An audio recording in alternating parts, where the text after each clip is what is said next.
Thank you all so much for joining us today. This is our fourth and last webinar in our Let's Talk Safety series. So today we'll be talking about the Safe Sleep Initiative at Women's Hospital. Again, as a reminder to keep yourself on mute if you're not talking directly, that would be great. This webinar series has been made possible by a grant from the American Academy of Pediatrics and the National Center for Child Fatality Review and Prevention. We're very thankful for their funding to allow us to put this webinar series on. Just to let you know, this session is being recorded and will be shared with all of you today, along with the slide deck and any additional materials that the presenters may want to share with you. Because it's being recorded, please remember to be careful not to share any personal health information of yourself or any clients or situations that you may share as an example. And we do ask that you participate, although during the actual presentation, we ask you to remain on mute. If you would like to participate in the Q&A at the end, you're welcome to come off of mute. You'll have that ability. We also invite you to use the chat box for questions, to share ideas, make suggestions. That's available to you as well. If you have any challenges with IT, my name is Ashley Polites. I'm the Executive Director of the Louisiana AAP, and I will be monitoring all of those things. So you can chat directly to me, and I'll do my best to help resolve those issues for you. This program has been accredited for 1.1 AMA PRA Category 1 credits for physicians. For you non-physicians, you will get, you do have the ability to get a certificate of participation to use if that's helpful. At the end of today's slides, you will have a QR code and a SurveyMonkey link that'll take you to an evaluation, which is how you will obtain your credits. For disclosures, neither of our speakers have any financial relationships to disclose today. One of the Louisiana AAP Planning Committee members, Dr. Joseph Bocchini, has disclosed relationships that you can see there on the slide. So our two speakers today, Dana Beecher, Laura Quito, we're very excited to have them about Women's Hospital's Safe Sleep Initiative. Dana is a registered, she's been at Women's Hospital and is the director of an 84-bed mother-baby unit of a level 3 specialty hospital. She's been a registered nurse since 1980 and received a Master's of Science Nursing Leadership and Management in 2017. Member of ANA and LSNA, along with professional organizations, Association of Women's Health, Obstetrics and Neonatal Nursing. She achieved a Lean Six Sigma Green Belt certification in 2020.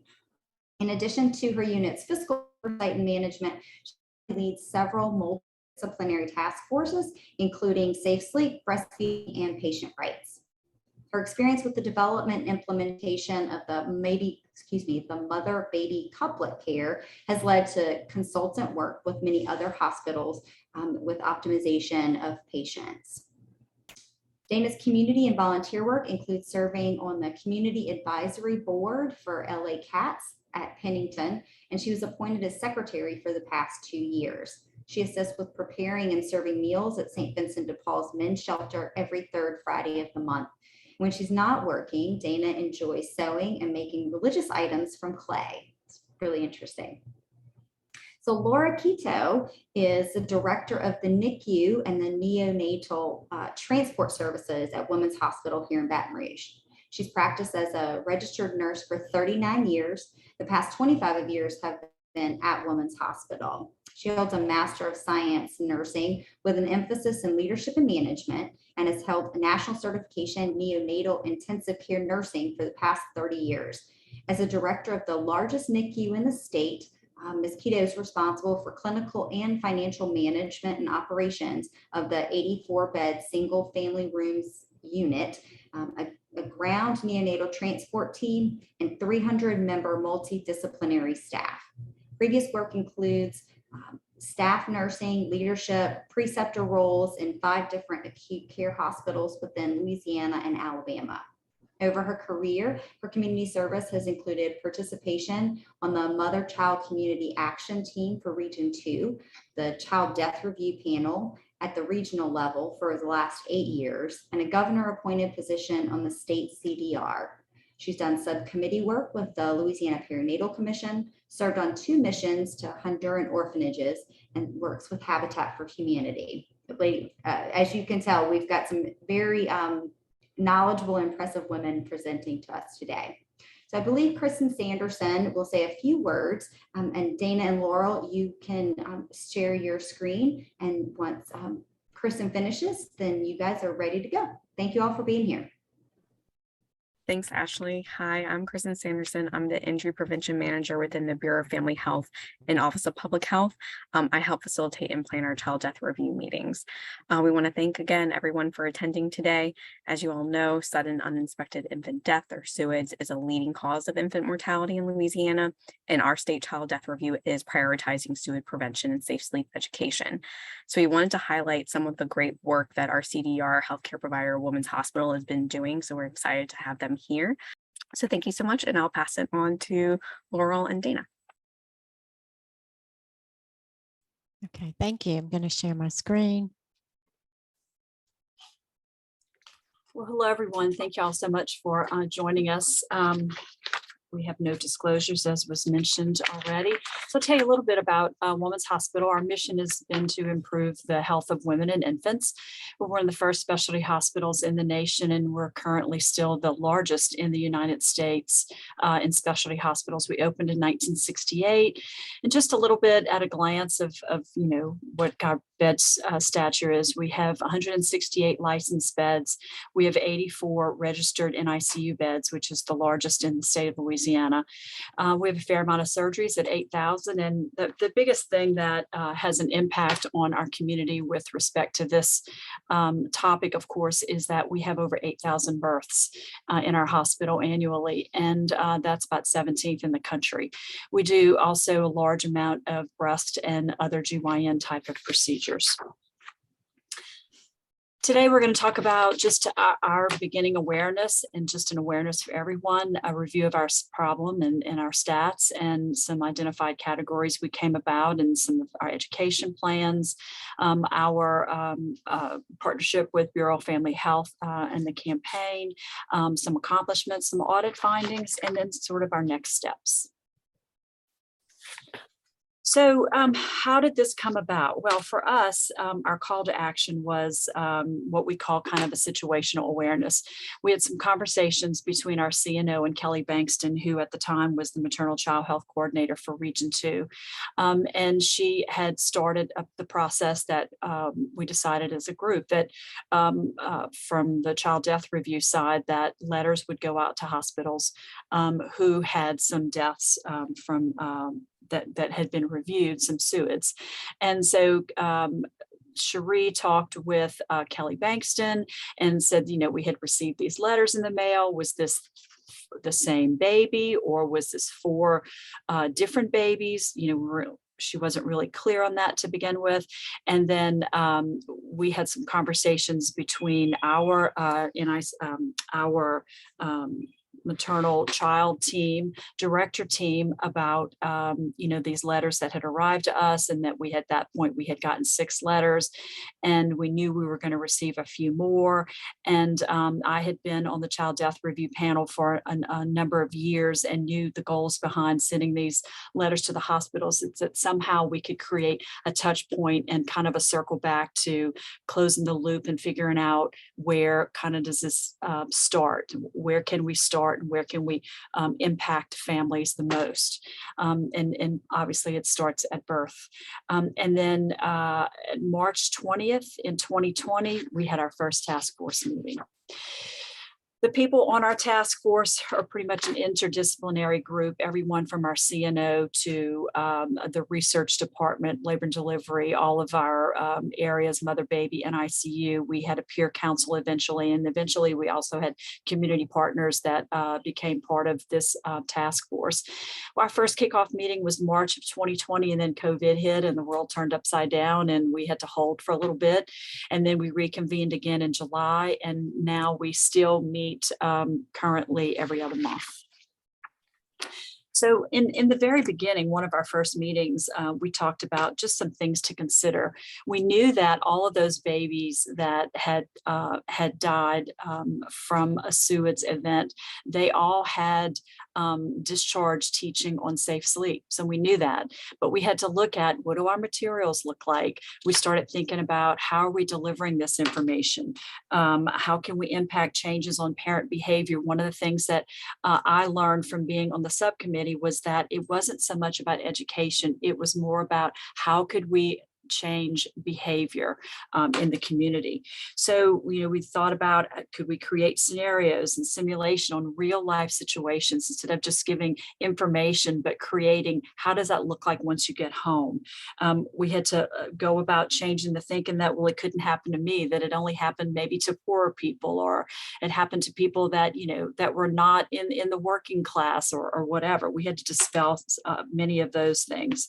We had to get clinicians we realized, to be clear in their language, going all the way back to nursing schools, and how to physicians and nursing schools and nurses learn the right language to speak to families. And then we also really had to focus on, we felt like, getting the public to understand that 80 to 100 babies still die annually, every month, every year in the state because of these SUID type events. And then one of the first things we really decided is that part of what everyone has a wrong thinking, I guess, about is that SIDS were the cause of all these babies that were dying, the 80 to 100 per year that die, that these were driven by SIDS, and they were driven by things that we couldn't do anything about, or we couldn't help.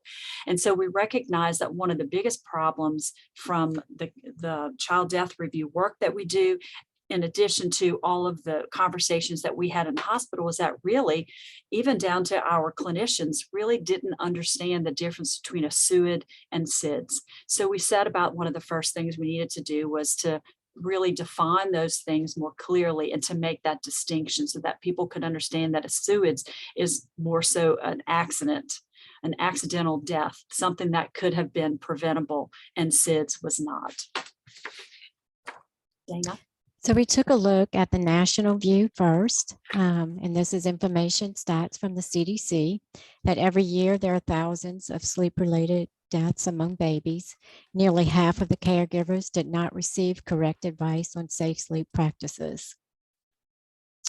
So here's looking at a breakdown of racial and ethnicity differences with SUIDs, noting that SUID rates per 100,000 live births in American Indian, Alaskan Natives, and Black infants are more than twice those of white, Hispanic, and Asian Pacific Islanders. So when we drill down to the state level, we look at SUIDs in Louisiana at 157.4 per 100,000 live births. And the statistics also show that Mississippi, Alabama, Arkansas, Louisiana, and South Dakota had the highest SUID rates. The unsafe sleep practices that were common, and this breaks down race, ethnicity, along with age, talking about not placing baby on back to sleep, any bed sharing, and any soft bedding. This also helped us to identify what would come for the patients that our peer counselor would eventually start to see, because it shows that the population most affected were Black here, and then the age at 19 or less was at 30% for the not placing baby back to sleep, and then it's the same high statistics with any bed sharing and any soft bedding. So our SUID risk factors in Louisiana, as we know that we want to decrease our risk factors and increase the protective factors. And again, this was showing statistically from 2015 to 2017 in comparison to 2016 and 2018. When we first started our work, we had the data from 2015 to 2017. Some of the protective factors and risk factors have changed a little, but not that much. And you could see that bed sharing was at 32%, and then current data shows at 30%. Some of the other more sleeping with other people was at 63, currently at 64. Not in a crib or bassinet remains at 81. Unsafe bedding or toys was at 86 and current at 89. So there's definitely work that we needed to do. This is from Child Death Review that showed that 93 deaths were classified as SUIDs and primarily occur in the sleep environment. And this is a breakdown also of all the regions in Louisiana. And with Women's Hospital being in Region 2, we were noted as the second highest. So it's just another reason why we felt that the need to definitely address what was going on. And the key points is that Louisiana has the 4th highest infant mortality rate in the country. Again, from the Child Death Review Report, 93 infant deaths were classified as SUIDs, and in Louisiana, most SUID deaths occur when the infant is 2 to 3 months old. So definitely opportunities for us. Again, another information from Child Death Review, the infants between 28 and 365 days, showing that these deaths could be prevented. SUIDs is considered largely preventable by reducing the risk factors and increasing protective factors. This is a thematic map, definitely showing Louisiana in 2019 through 2021. Noting that our infant mortality rate was 7.8, then 7.5 and 7.4 per 1,000 births. I know this is a little bit difficult to see. It's not as clear as we need it to be, but this is just definitely with the infant mortality correlating with the age and the race. Again, another look at how we came up with some of the reasons and the ideas, initiatives that we had. So this is from the American Health Rankings. Then this is on sleep position, and their definition was the percentage of women with a recent live birth who reported their infants are usually placed on their backs to sleep. The US value average was 79.6, the healthiest state being noted as Maine with a 91.4% compliance, and the least healthy state being Louisiana at 69.3. And then it goes on to say who is affected. Those with less than a high school education, those who lack a provider, those with a provider who did not advise mothers on sleep positions or who may have believed or have been poorly advised that face down sleep position prevents infant choking or that it's best for the infant comfort. Non-Hispanic Black mothers are twice as likely to place infants in a face down position than their white counterparts. And then it goes on to say what works, and definitely it is placing infants face up, avoiding soft objects, sleeping in the same room as the infant but not in the same bed, and avoid overheating. This demonstrates the percentage has increased over the years for Louisiana from 2015 at 66.2 to 2019 at 69.3, and this is in compliance.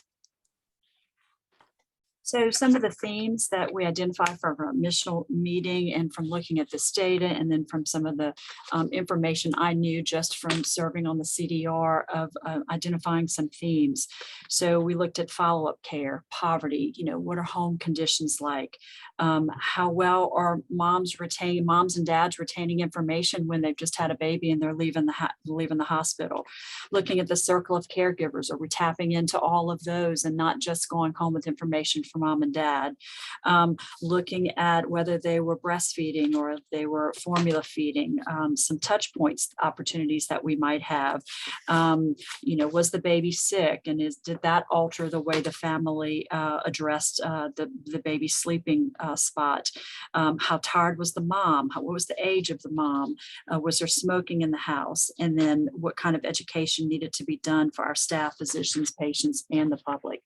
So we created a work list and kind of decided we could divide and conquer this work.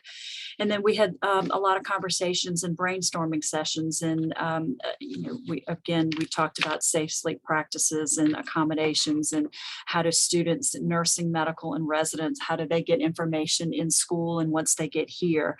Our retail shop, what are we selling in our retail shop that's adverse to safe sleep? Looking at, our hospital website and education that was available, thinking of brainstorming maybe some door hangers or some other kind of visual cue in a room that we could impact visually the messaging as well. Looking at public service announcements, and then some opportunities with research with Dr. Elizabeth Sutton, who's a researcher here at our hospital. And then we developed a safe sleep plan, kind of a cursory one to start. And it was education. Who do we need to educate it? We needed to make sure that our staff, our parents, our patients, the support people, our providers, that was an important education block as well. Reviewing policy and procedures on our safe sleep. We knew that we needed some more training on implicit bias. We needed to review social determinants of health, like through our LSU clinic. And then we started our own media campaign with Facebook and Instagram and some billboard ads. And then we recognized that we needed to look into grant opportunities in order to help support this continued work. And so what we did so far was we've adopted procedures for safe sleep. We developed staff education, reviewed it with our staff, with our patient education. We did all of that in the NICU and in the mother-baby areas. We developed a daily report to capture at-risk postpartum patients based on their age and their culture. And then we developed a structured process for staff to visit identified patients. So creating a peer-to-peer type of situation with a peer-to-peer counselor. Enhanced documentation to capture some information that we were missing.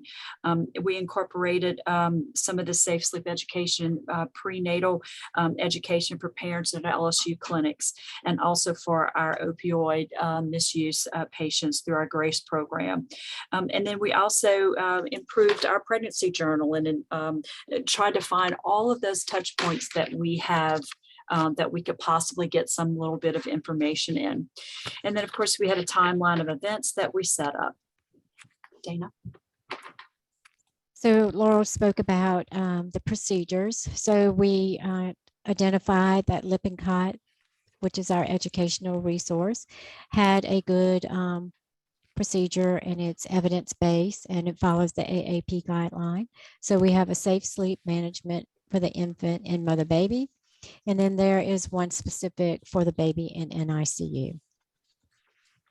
Our education included this YouTube video on why back to sleep. It's the rebreathing theory explained, which was a very good visual for our staff to see. And then the education also included some reconstructions of death scenes from the pediatrics. And I'll just show you a few of them that we included. And I think the visual impact goes a long way when we're trying to impress upon our staff so that they can adequately educate the patient. This is a death scene reconstruction where the 5-month-old was found between the bars of the crib and the mattress. Another where the nose and mouth were down in the bassinet mattress. And this is a mannequin that was found dead on the couch. The cushion and back were covered with burlap, and the infant had moved into the space between the cushion and the back, which attributed to the suffocation. And then there was also a sibling that had been asleep on this couch with this baby. This is a picture of a mannequin that the parents were using a makeshift bed in a hotel room, and the baby was placed face down. And this was, according to the parents, the first time that they had placed the baby in that type of position. We also used information from Cribs for Kids to explain the why behind what not to do. So how can bumper pads injure my baby? And it goes into, you know, the measurement of the slats and why no more bumper pads. And then why is it dangerous for my baby to sleep in an adult bed? Provides the answer. And then the dangers. And why are pillows and positioners dangerous? And again, the answer talks about swaddling and how it is a good thing to do, but once the baby you discontinue once the baby starts to try to roll over. And then information about car seats, swings, and other sitting devices, that they are not to be used for routine sleep. And then if a baby falls asleep in one of these devices, they should be removed and placed in a safe sleeping environment. As Laurel indicated, we revised lots of our patient education. We started including safe sleep from the time the mom is brought into mother baby. So upon their admission to mother baby, we begin the education, and then throughout the hospital stay, and then more information at discharge. So this patient actually signs that she's received the information, and it's also reviewed with any of the support persons that are available in the room with the mom. Our documentation was revised to capture the information that we do provide, just a little bit more in detail than what we had before.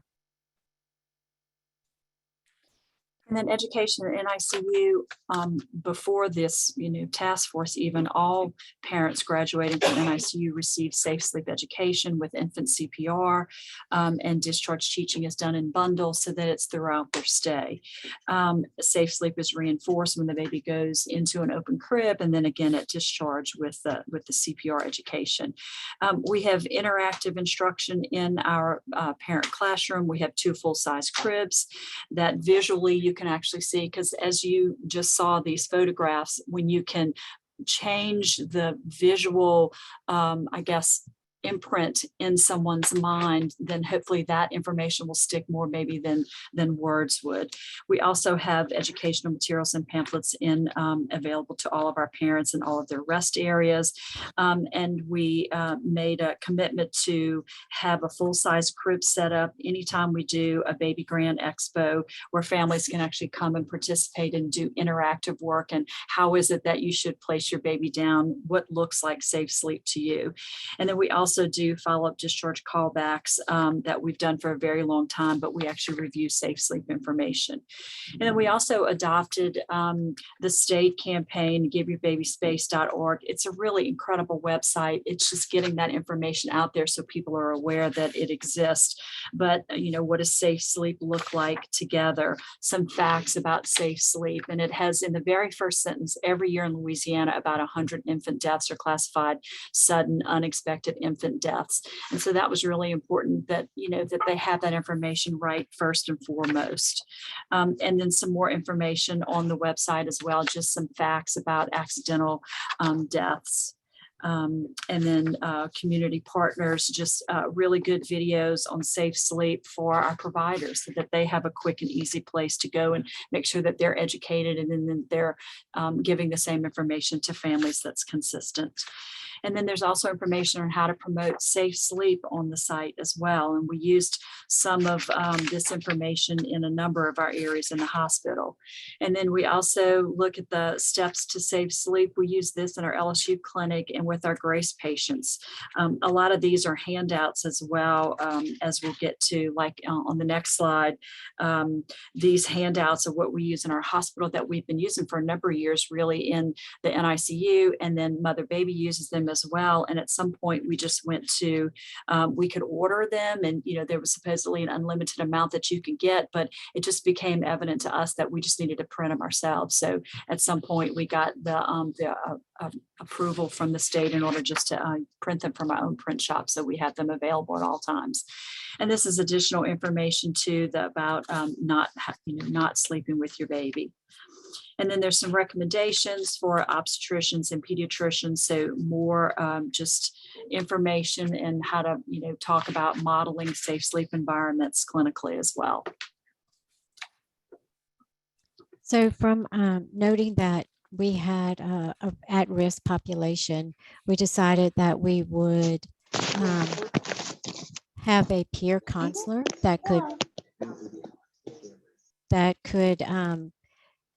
visit the patients that were noted to be at risk. So we developed a peer counselor role and created a job description. And her main focus would be to see our African-American Black patients 24 and under, as noted in the data, as being those with that would be more at risk. We've had great success with that, with the peer counselor seeing the patients. They have definitely confided in her and told her things that we probably would not have known otherwise. And in addition to that, we are able to, if identified, definitely provide some type of safe sleep for the patient to bring home in the form of a pack and play. So we had to create a report in order to get, that patient demographic. And the peer counselor role was actually developed using resources from Georgetown. And that was definitely another resource that we used to initiate some of the things that we have for safe sleep. This is Lainey. She is our peer counselor. She is on our task force also. She is extremely passionate about safe sleep.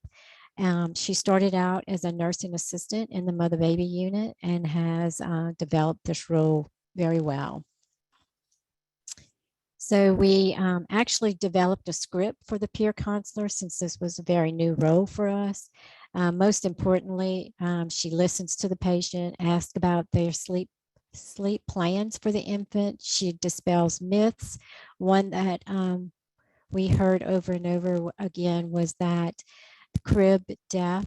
They actually thought that putting the baby in the crib caused the death, instead of placing the baby alone back to sleep in the crib. So there's lots of education that she provides. And again, providing facts and dispelling myths and providing a pack and play. So, when that issue is noted, then we don't want to create any more problems for the patient. We just want them to go home with something safe for that baby to be in. And we can also have social services involved. We created documentation for the peer counselor. So the patients that she sees, she definitely documents what she has done for them. And as noted before, definitely we have a lot of dispelling of myths and misconceptions. And we are doing community outreach. So we're providing safe sleep education. We have done it at the virtual baby showers for Family Roads, our own Baby Grand. And COVID did put a halt on some of this, but we are definitely getting back into the community. We were also, Laurel mentioned that we wanted to see what was in our own retail shop. And one of the big selling objects is the Wubbanubs, as you can see down at the bottom of this slide. It's the pacifier with that animal attached to the end of it. So we were able to place signs in the retail shop noting information about safe sleep. We also recognize the need to educate staff on reducing our own implicit bias. So we did provide a lot of education to not only the task force, but to our staff. And this was just one of the methods that we used. And again, information on unconscious bias. We developed some signage for the patient rooms as a good visual reminder of what that crib should look like. And then we also were in search of grant opportunities, and thankfully we have a really good grant writing department. And so from Entergy, we received a $2,600 grant that we're able to purchase 40 pack and plays. We also had a grant for Charlie's Kids, and the Junior League graciously donated the money in order for us to purchase these books. I don't know if anybody's familiar with Sam, Charlie, and Maura, but their baby Charlie died from a safe sleep accident, and they developed this whole foundation on how to educate families better on this. And it does come in English and Spanish. And I noticed, Ashley, that you asked if we have materials that go home on safe sleep or materials that are in other languages, and the answer is yes. We do have NICU education materials and in Mother Baby on that come in Spanish. And then of course we have the ability to do teaching with, with a translator as well. And then we also wrote a grant for Louisiana Children's Trust Fund and got the first grant. And we really decided that that would help us to get our community maybe better educated or get more visual information. And so we were able to utilize that to get radio spots. We purchased time with Lamar in order to have the big messaging around the city on billboards. We did social media. Lots of things were really made possible with that grant. And then we got a second grant, and we just got notice of that in April. So we're going to be able to continue this campaign and hopefully broaden it a little more as well to other areas outside of Region 2. So as you're aware, Safe Sleep and SIDS awareness, the actual awareness month is in October, but we launched our campaign in September to avoid the competition with breast cancer.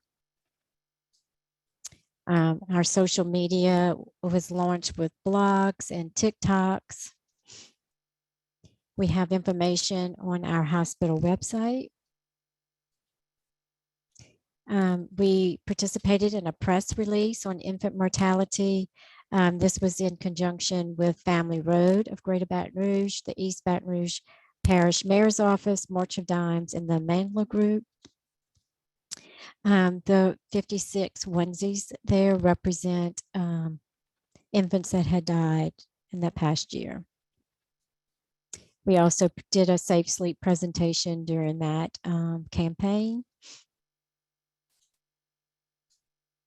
And then we transitioned from a homemade hospital Mother Baby Care Guide to Enjoy, which is evidence-based. It is also in English and Spanish.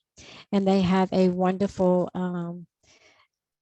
piece on SIDS and Safe Sleep.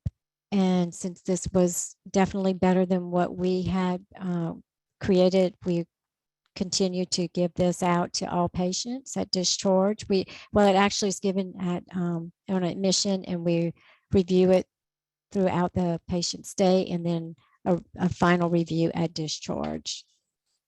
In addition to the Mother Baby Care Guide, that Enjoy Care Guide, we provide some community resources. So this is put in as a stuffer into the care guide, along with the state's website information on Safe Sleep. This is a TikTok video that we used, again, as a visual to show the dangers of what happens when some loose object or bedding is in the bed with the baby. This baby actually fights with fights with the blanket, and then the parents actually are able to intervene. This was definitely another one of those impactful things that helps the staff to understand what goes on so they can then educate the patient. We've been very involved in Region 2, as Laurel mentioned before. She is on the state and Region 2 child death review and has been for the last 8 years, along with some other governor appointed panel positions. I joined the Region 2 child death review team in September of 2020. Rachel Purgatorio is on our Safe Sleep Task Force, and we have representation from Family Roads also, so that as a community member. From participating in the child death review and reviewing the cases, we've noted that home environment for many of the cases had been in poor to deplorable conditions. So we thought that definitely that was something that we needed to make sure that we addressed along with other social determinants of health.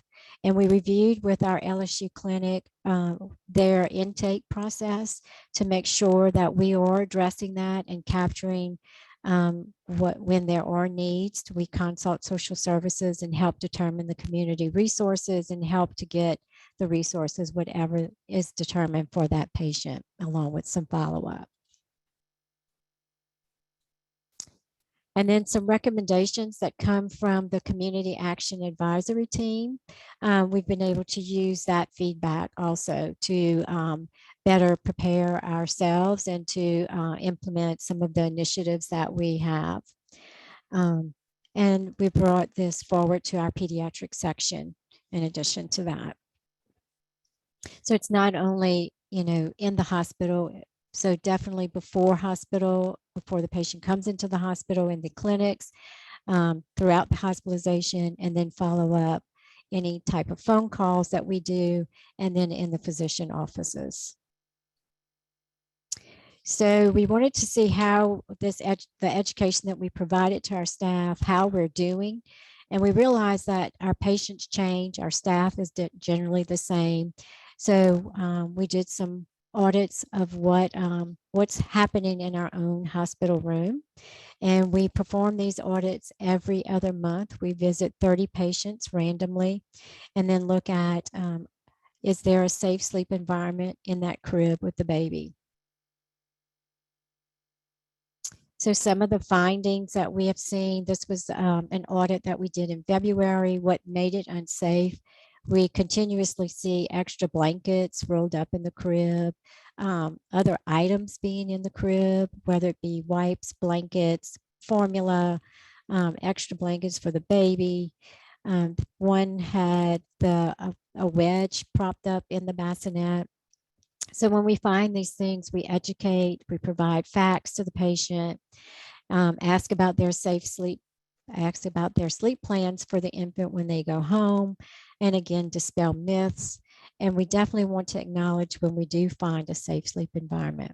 Our education, we provide that to all those present in the room, and then provide education and findings to the staff so that we can continue to improve.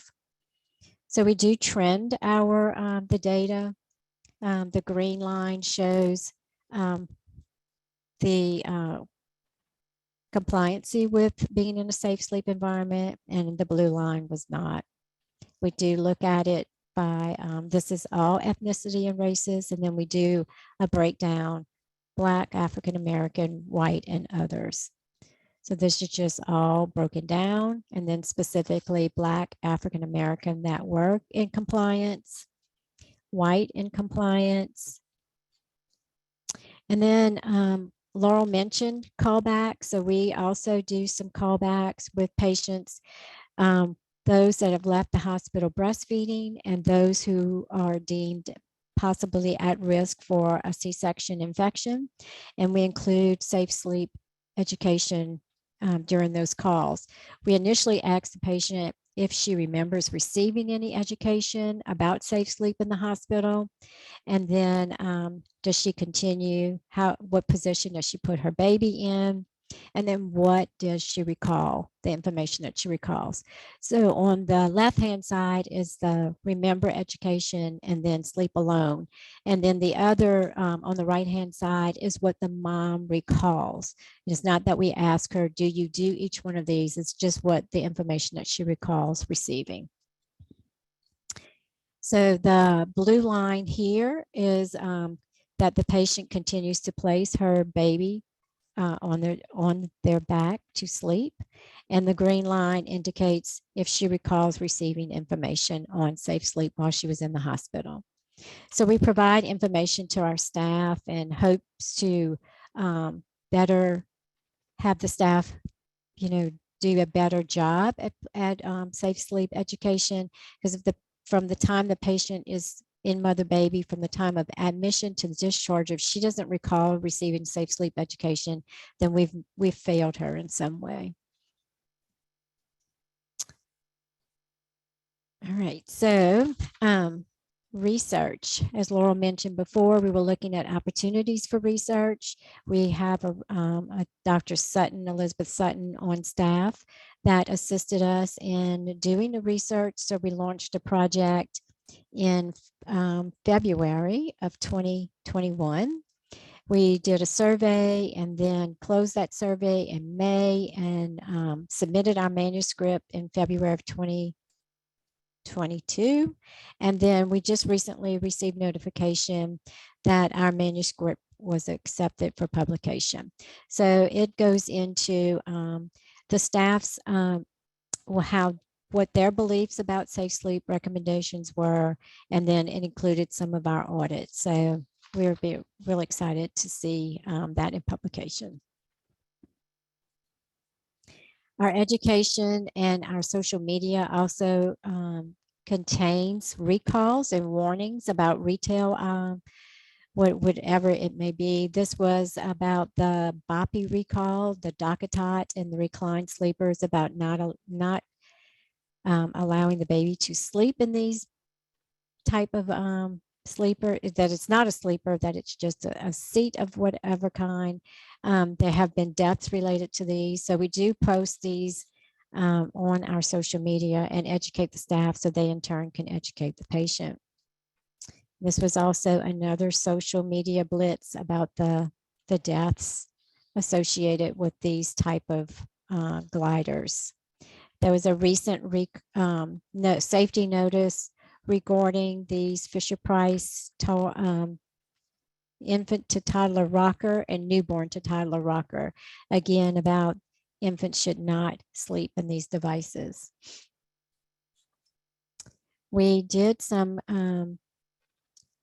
partnership with Cradle Cincinnati.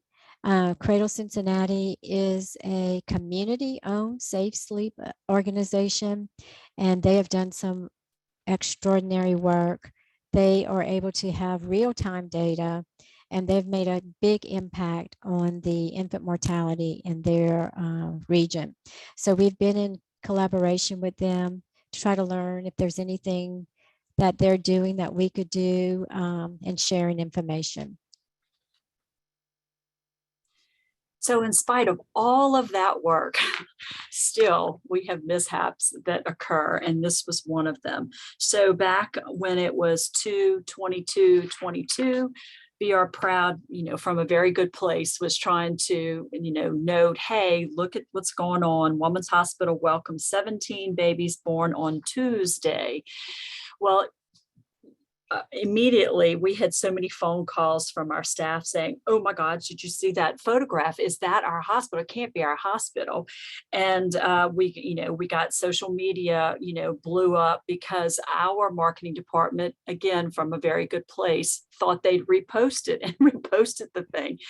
And then we realized, oh my gosh, this is terrible safe sleep practice. And, we were working so hard to disassociate from anything that's negative like this. this. And then here we go. We have this awful looking sleep photographs. And if you look in the fine print, BR Proud, to their credit, they did put that this was a stock picture from New York City from several years before, but they put Woman's associated with it. So it wasn't done with any malice. It just was something that somebody did and just didn't even think or didn't realize, which really proves our point that everybody, lay people that are out there, if you're not in front of this information all the time, you really don't recognize those unsafe sleep practices.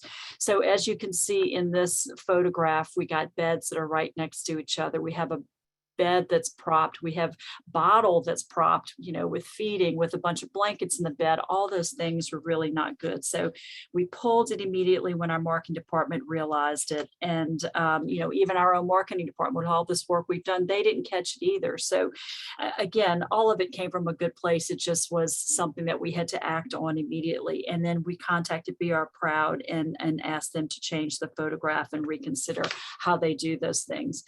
And then to start wrapping this up, really our key message about all of this is babies must sleep alone on their backs in a crib, alone every time, every nap, every night. And if you see, we've highlighted ABCs and we've kind of tagged on that. If you all remember, the Back to Sleep program worked great in our state because it was a tagline that people could remember, pretty easily. We had t-shirts with it, baby onesies with it on, Back to Sleep. And so this is one of those things that we're hoping everybody can really capitalize on too, just remembering the ABCs: alone, on your back, in a crib, no matter what situation, even when your baby's sick, even when you're just going down for a nap, even if you just want to rest for a few minutes. There's some tragic things that have happened with families that have really information that's so close. And then just that last little bit of it, something changes their behavior and there's a tragic accident. Dana? So our next steps, we mentioned that we had applied for a grant with the Louisiana Children's Trust Fund, and we did receive that grant. So we'll be working on our social media again, working on education for the effects of marijuana. So we definitely have picked up with the peer counselor that many of our patients are smoking marijuana or have someone in the home that smokes marijuana. So that will be coming out soon. We wanted to get back into the community. We have gotten back into the community. We attended a Girl Scout event on April 23rd. We have the opportunity to do some work at the Martin Luther King Community Center, which has actually led to some involvement with us in the Early Head Start program that we will be teaching the teachers and be present in the classrooms to assist them with safe sleep. Our focus is definitely on all caregivers, and we want to explore the Safe Sleep Hospital certification, and we will be including NICU in our data. This is just an example of a brochure that was used in Oregon for the effects of marijuana in your baby. So some of our information will be similar to this, with highlighting that it's not safe to be high or buzz while caring for a baby. To sleep with your baby while you are high, you could cause injury. To let your baby ride in a car, not to let your baby ride in a car if the driver is high, and to not allow anyone to smoke or vape in your home. So definitely something that we need to get out. Here are some props that we use for our education, and we did use this with the Girl Scouts at the event on April 23rd. It was extremely well received. There was lots of hands-on. The girls were actually able to show us what safe sleep looked like. So they actually took things out of the cribs and, positioned the baby correctly. So there was good interaction with the girls along with their parents. And as Laurel mentioned before, the keys to success are definitely consistent messaging for parents and all caregivers, consistent modeling by all staff, put the babies to sleep in the safest position, conform with our hospital policies at all times, find those teachable moments to correct unsafe behaviors, model the behavior, and definitely recognize when there is a safe sleep. So hopefully all of us working together will definitely save babies. Here are some of the resources that we have used throughout our time with the task force and any of the initiatives that we have developed. Here's some great articles from journals, nursing journals that we used. And one more, applying an equity lens to safe sleep. So any questions for us? Thank you all so much.